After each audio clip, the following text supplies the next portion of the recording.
Aviões russos e chineses são interceptados na região do Alasca.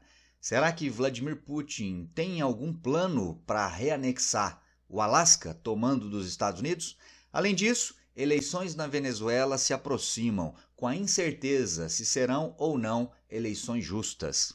Se você quiser entender esses e outros temas das atualidades, geografia ou geopolítica, me acompanhe no canal. Faça sua inscrição, já deixa o like nesse vídeo e vem comigo. Pessoal, dá uma olhada aqui na manchete de hoje, quinta-feira, 25 de julho. Bombardeiros russos e chineses são interceptados na região do Alasca. É a primeira vez que aviões militares da China são interceptados naquela região. Vamos entender aqui, olha esse pequeno trecho da matéria. O Comando de Defesa Aeroespacial da América do Norte disse em comunicado que detectou, rastreou e interceptou duas aeronaves militares russas do tipo Tupolev 95. Essa mesma que aparece aí na imagem, que é uma aeronave já antiga, lá do período da Guerra Fria.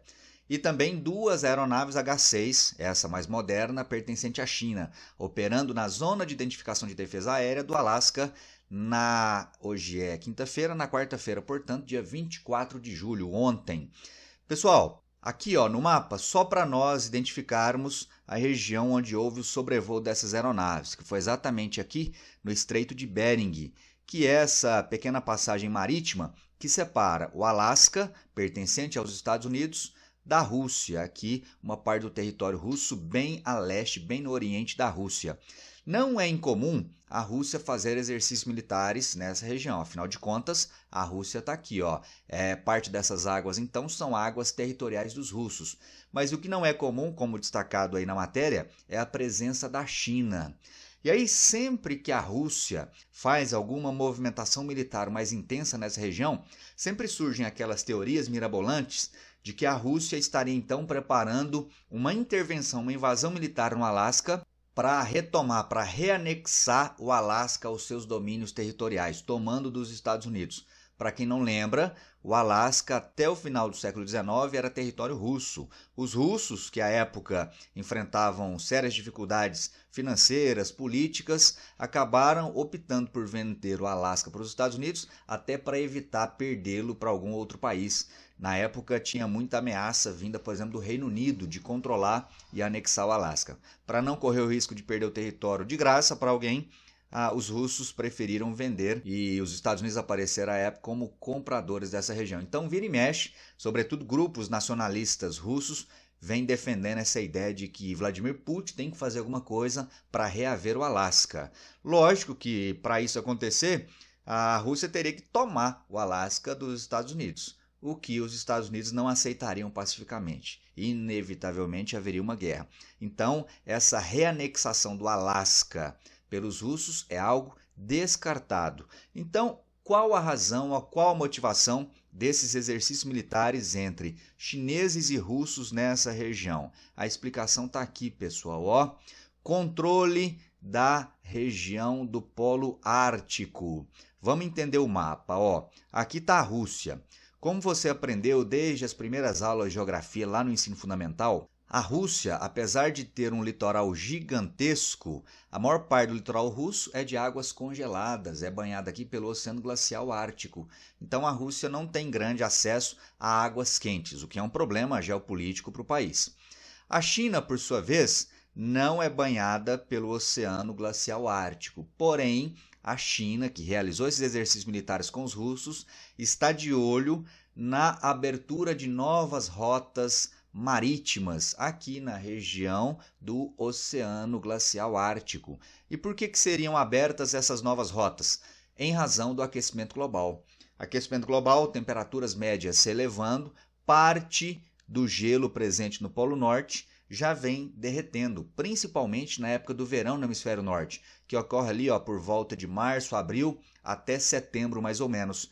Então já está em curso a abertura de novas rotas marítimas. Então a China, que hoje, por exemplo, depende de rotas marítimas que passam aqui pelo Oceano Índico, Mar Vermelho, Canal de Suez, Mar Mediterrâneo, não dependeria mais tanto assim dessas rotas. Poderia, portanto, utilizar rotas mais curtas aqui passando pelo norte, que por consequência economizaria também dinheiro, seriam rotas mais baratas para o transporte aí desses produtos, dessas mercadorias. Então esses exercícios militares feitos entre russos e chineses, neste caso, têm como objetivo literalmente marcar presença. Esses países querem marcar presença e, por consequência, também passar a exercer um maior controle sobre essa região. Como essa região ártica aqui, é de águas internacionais, não há uma legislação muito clara ainda sobre regras de uso, de controle dessas águas. Então a ideia de russos e chineses é justamente se fazerem presentes para controlar melhor, para fazer melhor uso e em benefício próprio dessas áreas. Logicamente, quem não gosta nada disso são os países rivais econômicos e geopolíticos de russos e chineses. Neste caso específico, estou falando aqui principalmente de Estados Unidos, que é o dono do Alasca, e também do Canadá, que possui águas internacionais banhadas também pelo Oceano Glacial Ártico. Dá uma olhada aqui nas manchetes, que já vinham alertando há alguns anos sobre o derretimento desse gelo no norte. Derretimento de gelo pode abrir novas rotas no Oceano Ártico, indica estudo. Projeções de cientistas indicam que o aumento da temperatura do oceano pode abrir caminho para navios acima da rota marítima do norte em 2035. Ou seja, é algo aí para o futuro, mas não é um futuro tão distante assim. Até porque já há rotas passíveis de serem utilizadas, sobretudo com aqueles navios chamados navios quebra-gelo. E aí, com a tendência de aumento constante das temperaturas nos próximos anos, há uma probabilidade maior dessas rotas marítimas se ampliarem. A outra manchete, já do final do ano passado, novembro de 2023, China e Rússia estreitam laços de olho no controle da região do Ártico. Nesse caso, então, um país ajuda o outro, né? A Rússia acaba gostando dessa aproximação da China, porque a China, como a maior potência econômica do planeta e uma potência militar em ascensão, pode dar aos russos um fortalecimento maior no controle dessa região, em contraste com os interesses de outros países, sobretudo países ocidentais. Beleza isso aí, pessoal? Tranquilo? Seguindo aqui, pessoal, outro tema relevante de comentarmos é o das eleições na Venezuela, que se darão no próximo domingo, dia 28. E aí tá aquele suspense, né, antecedendo aí as eleições. Essas eleições serão ou não eleições limpas, justas e de fato democráticas? Tudo leva a crer, todos os indícios demonstram que não. Tudo demonstra aí, ou leva a crer que este moço, o Nicolás Maduro, presidente ditador da Venezuela, vai dar algum jeitinho ali de manipular os resultados e declarar-se vitorioso na noite do próximo domingo. O fato é que na semana passada aconteceram aí algumas declarações que colocaram algum tempero a mais em todo esse momento aí eleitoral na Venezuela.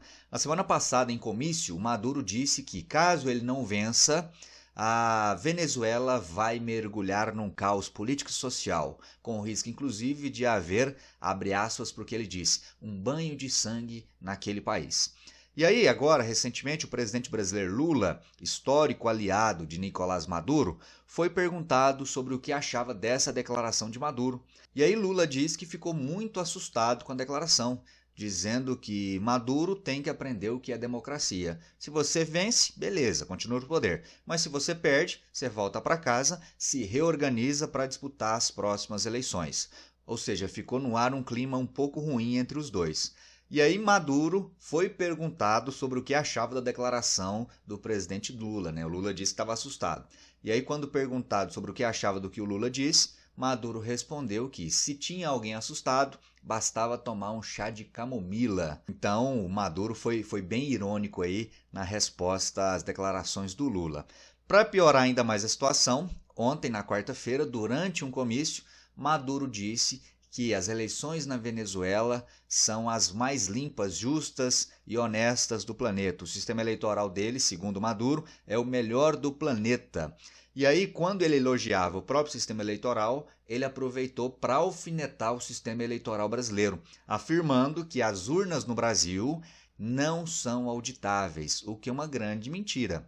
Lá na Venezuela, eles usam também uma urna eletrônica, não igual à nossa, mas o sistema deles de votação também é eletrônico. E as nossas urnas, não sei a deles, mas as nossas urnas são passíveis de auditoria, são auditáveis. tanto antes como durante, como também após os processos de votação. Então, ele, ao dar essa declaração, ele acabou fazendo uma crítica infundada, sem provas, ao processo eleitoral brasileiro. E aí o irônico é que muita gente aqui no Brasil que antes criticava o Maduro falou, tá vendo? Até o Maduro sabe que no Brasil as eleições são fraudadas. O que é uma grande mentira, né, pessoal?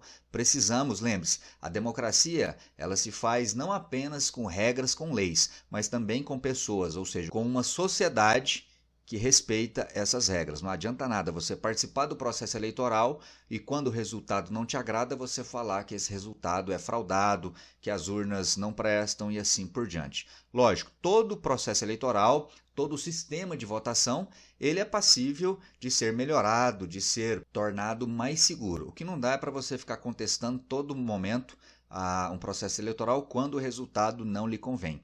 E aí, por conta dessas críticas do Maduro ao processo eleitoral no Brasil, o Tribunal Superior Eleitoral, dá uma olhada, desistiu de acompanhar as eleições naquele país.